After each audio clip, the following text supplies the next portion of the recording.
इस वक्त हम मिल्कीपुर में उपचुनाव को कवरेज करने के लिए लगातार घूम रहे हैं और हम जो है रायबरेली टू अयोध्या धाम वाले रूट पे गुजर रहे थे तो इधर जो है माप मौलिक अधिकार पार्टी के जो चुनाव लड़ रहे हैं, बाबा तेरा मिशन अधूरा वोटरशिप से होगा पूरा, इनका ये नारा है और इनसे बातचीत करेंगे क्या इनका मोटो है और चुनाव को कैसे देखते हैं। सबसे पहले स्वागत है हमारे चैनल पर सर आपका। जी, आपके चैनल को बहुत बहुत धन्यवाद। मैं रामनेश चौधरी मौलिक अधिकार पार्टी से प्रत्याशी हूं और पूरे विधानसभा में लगातार 1 महीने से घूम रहा हूं, घर घर मिल रहा हूं, एक एक घर पहुंच रहा हूं। एक एक घर पहुंच रहे हैं? जी जी। जब आप घर में संपर्क कर रहे थे, जनसंपर्क तो मैं आ ही गया था। जी जी जी जी बिल्कुल। कैसे देखते हैं चुनाव को? देखिए, चुनाव तो अभी तक यहाँ ऐसा लग रहा था केवल 2 दल बढ़िया लड़ रहे हैं, लेकिन अब आप खुद सर्वे कर रहे हैं तो पता चल रहा होगा कि एक ऐसा प्रत्याशी है जो लोगों के दिलों में बस रहा है। तो ये तीसरा विकल्प के रूप में आ गया मौलिक अधिकार पार्टी, जो कि प्रत्याशी रामनेश चौधरी, और मैं जनता की आवाज़ बनने के लिए आया हूँ, ना कि पैसा कमाने के लिए। मेरी सोच है, जो बाबा साहब का सपना था कि एक एक घर में कोई घर कच्चा ना हो, कोई गरीब ना हो, तो वो कैसे अमीर होंगे। तो उसके लिए हम वोटरशिप का कानून बनवाना चाहते हैं और ये संविधान का 39 कहता है कि राष्ट्रीय आय जो भी होती है, राष्ट्रीय संपत्ति में आय जो होती है, उस औसत आमदनी में आधा हिस्सा देश के नागरिकों का है, राष्ट्र के नागरिकों का है। लेकिन ये नेता इस बात को लागू नहीं होने देना चाहते हैं, इसलिए हम मैदान में हैं, हम लड़ाई लड़ रहे हैं और बढ़िया लड़ रहे हैं, जनता का आशीर्वाद मिल रहा है।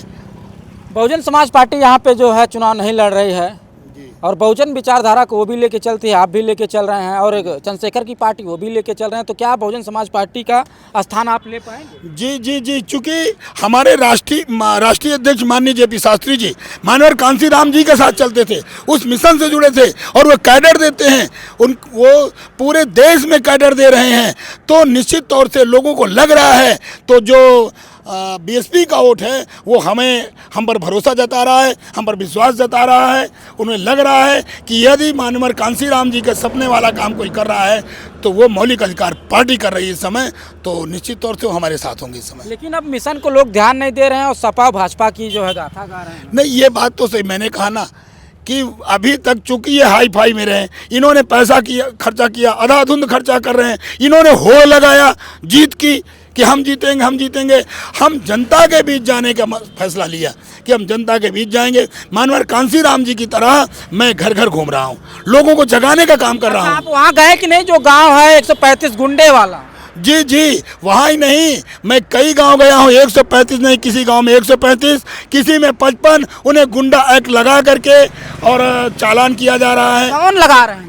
ये मुझे लग रहा है ये तो सब सरकार की मंशा है, क्योंकि गरीब लोगों के ऊपर जब गुंडा एक्ट लग रहा है तो सरकार की, चूंकि जान रहे हैं कि बहुजन के लोग हैं, ये हमें तो वोट करेंगे नहीं, तो ये इसमें फंसे रहें। तो गांव के लोगों को और इन सबसे छुटकारा दिलाएगा तो मौलिक अधिकार पार्टी प्रत्याशी रामनेश चौधरी। चूँकि मैं गरीबों की आवाज़ बन रहा हूं, गरीबों की आवाज़ बनने के लिए यहाँ आया हूं, उनकी लड़ाई लड़ने के लिए आया हूं, किसानों की लड़ाई लड़ने के लिए आया हूं। आज यहाँ का किसान रात भर परेशान रहता है, यहाँ तक वो तार लगा करके गायों से बचाने के लिए झटका मशीन लगा रहा है। बसपा चुनाव लड़ती तो आप लड़ते? देखिए, ये तो बात की बात है, इसलिए कि यदि पार्टी का निर्देश रहता तो बिल्कुल लड़ता, क्योंकि हमारी पार्टी मौलिक अधिकार पार्टी है, तो माननीय हमारे राष्ट्रीय अध्यक्ष जी का जैसा भी निर्देश होगा वैसा। आपकी पार्टी का मोटो क्या है? देखिए, सबसे पहला तो है कि वोटरशिप का कानून बनवाना, कि हम वोटरशिप का कानून बनवाएंगे। इसकी लड़ाई अनवरत लड़ रहे हैं, क्योंकि हम मौलिक अधिकारों की रक्षा करने की लड़ाई लड़ रहे हैं। हम संविधान के तहत काम कर रहे हैं, संविधान को इन नेताओं ने दबा दिया है। सबसे पहला हम मीडिया आयोग का भी गठन करना चाहते हैं, हम इसके बाद न्यायिक आयोग का गठन करना चाहते हैं कि जो लंबित मुकदमे हो जाते हैं ये 1 साल के अंदर निस्तारण हो, और यदि हमारी सरकार बनती तो ये सब होगा। अगर आप जीतते हैं तो क्या रोल रहेगा? देखिए, मैं जीतता हूं तो सबसे पहले तो मिल्कीपुर के समस्त क्षेत्रवासियों को आभार प्रकट करूंगा, उनको धन्यवाद करूंगा, और इसके बाद मैं जो है यहाँ का टोल टैक्स के लिए हमारी पार्टी लड़ाई लड़ रही है, तो जनपद वासियों को टोल टैक्स नहीं देना होगा। इसकी लड़ाई सड़क से सदन तक लड़ूंगा। ज़रूरत पड़ेगी तो इसमें धरना प्रदर्शन भी करूंगा, क्योंकि 10 किलोमीटर जाने पर भी टोल टैक्स देना पड़ता है। बहुत लोग बहुजन की राजनीति करने वाले मलाई खाने के लिए बीजेपी में चले जाते हैं।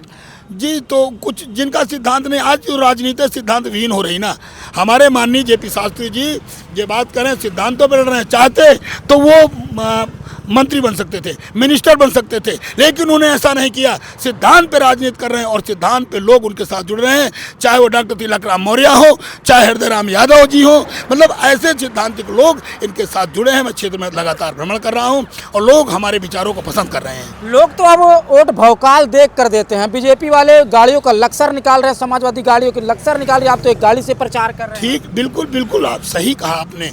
ऐसा नहीं जनता जागेगी, आज नहीं तो कल जागेगी। हम जगाने का काम कर रहे हैं। हम चुनाव लड़ने इसलिए नहीं आए कि हम विधायक बनेंगे, हम 1 करोड़ खर्चा करेंगे फिर 50 करोड़ कमाएंगे। हम तो जनता के लिए लड़ाई लड़ने आए हैं, क्योंकि हमारे माननीय जेपी शास्त्री जी, हमारे राष्ट्रीय अध्यक्ष जी जनता के लिए अपनी कुर्बानी दी है, तो हम वही कर रहे हैं। ऐसा नहीं जनता जागेगी, आज नहीं तो कल जागेगी। कुमारगंज के बाजार में मैं बात कर रहा था, वहाँ बसपाई बीजेपी में जा रहे हैं। देखिए, वो तो कुछ हो सकता है, जो दलाल किस्म के लोग हैं, पैसे ले करके बीजेपी में, अब मुझे कहना तो नहीं चाहिए, जहाँ तक आप खुद पता कीजिए, सर्वे कीजिए, पैसा कौन बांट रहा है। जिनके पास अथाह पैसा है वो इसलिए पैसा खर्च कर रहे हैं कि सबको खरीद लें, इसके बाद फिर हम माला माल हो और फिर इनकी चमड़ी उधेड़ें। और मैं यही जगाने का काम कर रहा हूँ। यदि जनता जगेगी तो चुनाव मौलिक अधिकार पार्टी प्रत्याशी ही जीतेगा। तो आपके साथ में समर्थक लोग प्रचार करने निकले हैं, तो कौन कौन से पद पे लोग हैं, क्या पद होगा? मैं राष्ट्रीय कोषाध्यक्ष हूँ मौलिक अधिकार पार्टी का। क्या नाम होगा? अरविंद कुमार जायसवाल। और हमारे राष्ट्रीय अध्यक्ष माननीय जेपी शास्त्री जी का उद्देश्य है कि पूरे देश को वोटरशिप मिलना चाहिए। आपका क्या नाम है? सबसे पहले आपको चैनल को धन्यवाद करते हैं कि आपने ये ठंडा में आपने हम लोगों का आवाज़ बुलंद करने का जो मौका दिया है, इसके लिए आपका चैनल आपको बधाई दे रहे हैं। और प्रचार कर रहे हैं, कहाँ से आए हैं, क्या नाम? मैं मौलिक अधिकार पार्टी का बिहार प्रदेश अध्यक्ष हूँ, करण राज ठाकुर। बिहार से आए हैं? अरे ठाकुर? जी जी जी, कर्पूरी? हाँ, कर्पूरी ठाकुर। बाबा साहेब जब संविधान सौंपे थे तो देश को इतना बढ़िया सुंदर संविधान दिया था, मगर आप खोज के देखिए पूरे भारत में उस संविधान को, नेता तो बहुत हुए मगर उस संविधान को किसी ने खोला नहीं, उस किताब को देखा नहीं। मगर हमारे कर्पूरी ठाकुर जब एक झोपड़ी से निकलकर शोषित, वंचित, गरीब, मजलूम, असहाय की लड़ाई लड़ते हुए जब बिहार के सदन में जब पहुंचते हैं तो सबसे पहले निगाह जाती है कि अगर बाबा साहेब हमारे समाज से थे, शोषित, गरीब, मजलूम जो भारत के जो लोग थे कुछ देना चाहते थे, झोपड़ी लगी हुई थी, उनको भी बाबा साहेब देखते थे कि महल बने।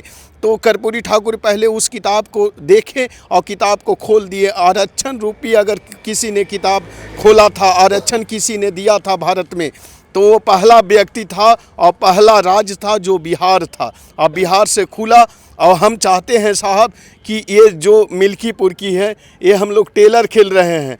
बड़े बड़े दोनों दलों को हम लोग नींद हराम कर दिए हैं। जितनी भी मिल्कीपुर, हम बिहार से आए, देखें कि खाली यहाँ फॉर्च्यूनर की गाड़ियाँ दौड़ रही है।